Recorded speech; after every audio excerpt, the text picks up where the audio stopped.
कब हरे कब हो ई गांव में आए से बहुत बेकार है, सब छिनरा है नहीं तैयार के सबका कह दे छिनरा। ए जो रशीद भाई इंसाफ है हाँ और जौन असलम भाई प्रधान जी है हाँ बहुत छिनरा है।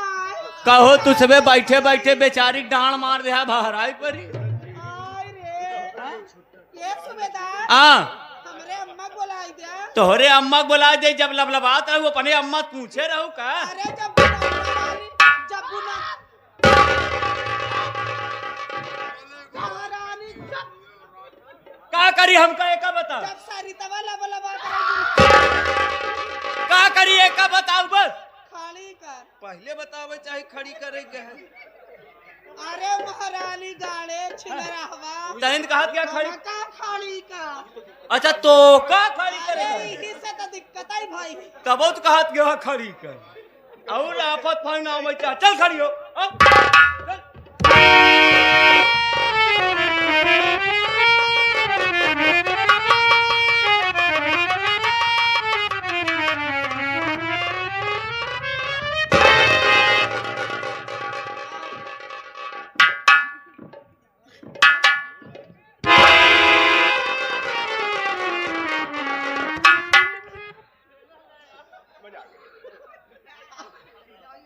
अरे यार हमका का पता यार कि एक दांत खड़ी करे में तनी मेहनत लागे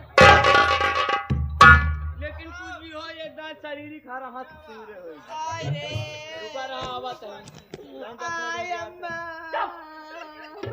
चिल्लात क्या तू बुझ रहा पे दर्द हमारे होत बा। आय अम्मा रे ऐसे दर्द कब हो नहीं भवा। अब ना होए घबरा दे हाथ को ढीलो गड़ा लीलो राम का नाम लो 5 मिनट में रेजेंट का लीली रे दवाई टेबलेट महारानी गाड़े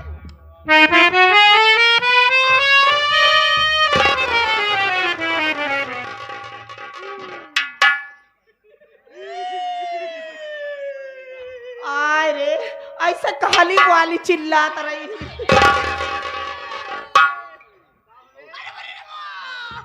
का भवा हमका लागत है कौनो बुढ़वा हमारा डांड मारन का कहूँ राम कैलाश चलन हम बाबा भाग गया भाई के पक्का बगल से बाहर हम ऐसे भागा बेटी रे का मारे ए रुक जा ए भाई साहब गाड़ी वाले कौन वाले ए गाड़ी वाले हम औलिया तेरा कहाली तक का मारे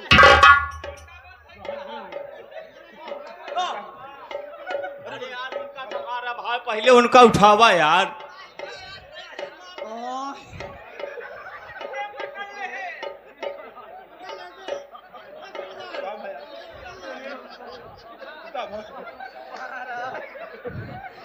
हम कहत है बगिये वाली हो तो लियावा लगान कपूर झाड़ी फिर देखी कई दाना बा ससुर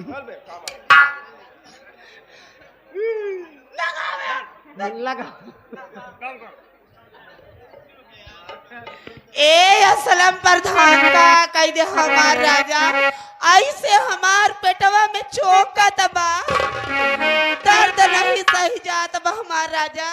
ए रशीद कहाँ गया हो इंसाफ कहाँ गए उनका आगे बोलाइला छिनराहू का। अरे मूंगाली रे माई मूंगाली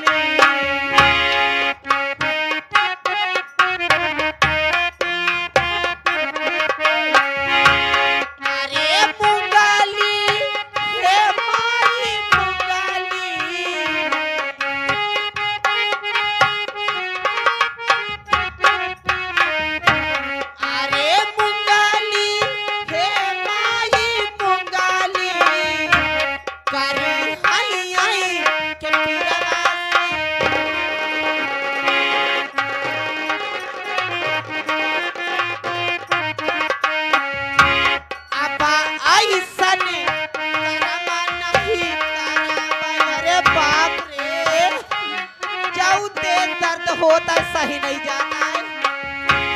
अब खाई जहर मरी क्या पाई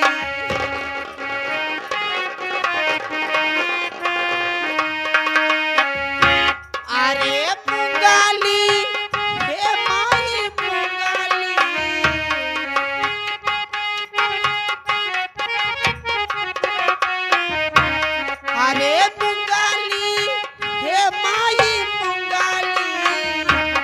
गारी हई हई के पीरवा से मंगाली।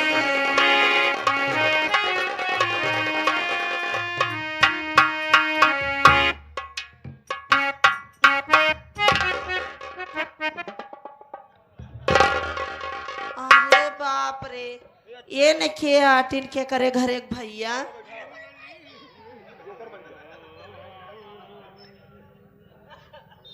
का भा दीदी कहाँ से आवत यह? अच्छा तो लोकल मार दहन। अच्छा का बताई दीदी, हमारे पेट में बहुत दर्द होता है, दर्द सही नहीं जाता है। का बा? अच्छा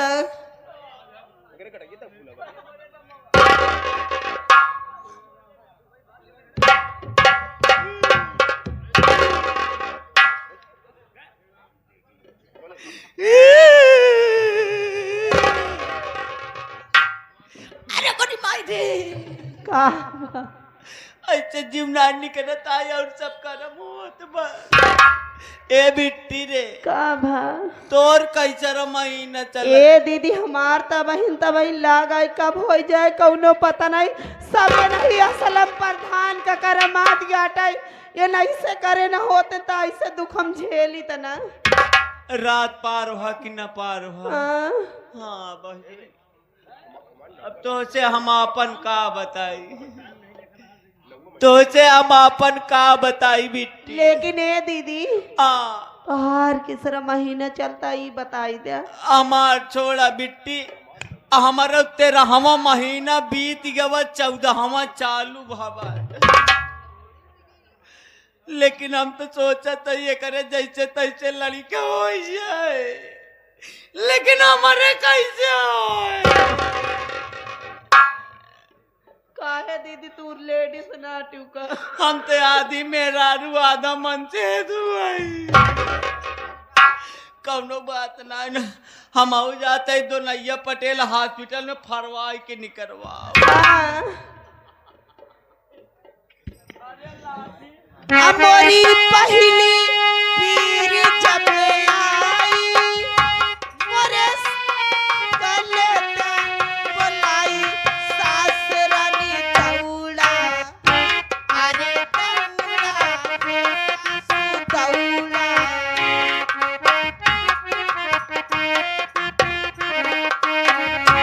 मोरे या गबाऊ पीराई मोरे पाछवाऊ।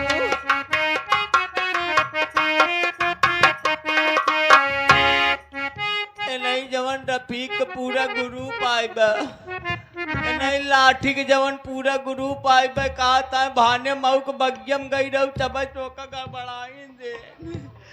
11 रुपया ये मेरे भाई की तरफ से 11 रुपया लाठी भाई की तरफ से आशीर्वाद के कामना। हमारे तो लड़का होए ना, हमका दूध है पियावे कवन जरूरत।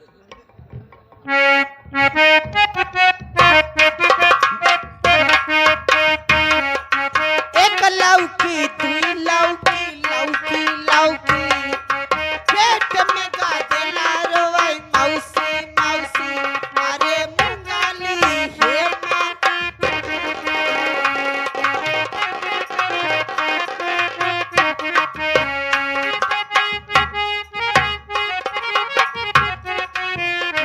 अरे मुंगाली हे माई मुंगाली। अरे बाप, ए दीदी बहिनी चली आऊ तू हो, काहे की मन से धुअन ना समझ ले मेहरारू का दर्द। अरे मुंगाली हे माई मुंगाली, अरे हई हई के पूरवा।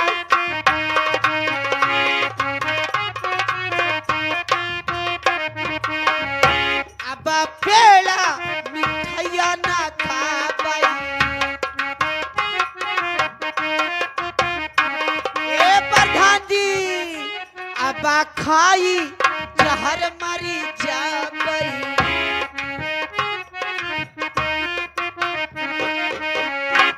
आगे भाई हमारे असलम प्रधान जी जो कि राम पीर जब आई मोरे ननदऊ कलेता बोलाई।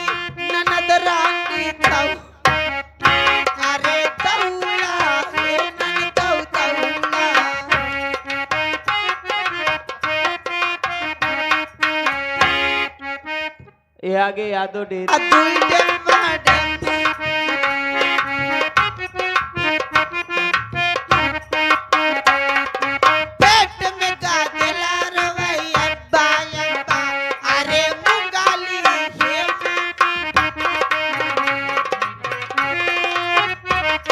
ए मास्टर जी बंद खराब गदेला उदेला हो गया समझा।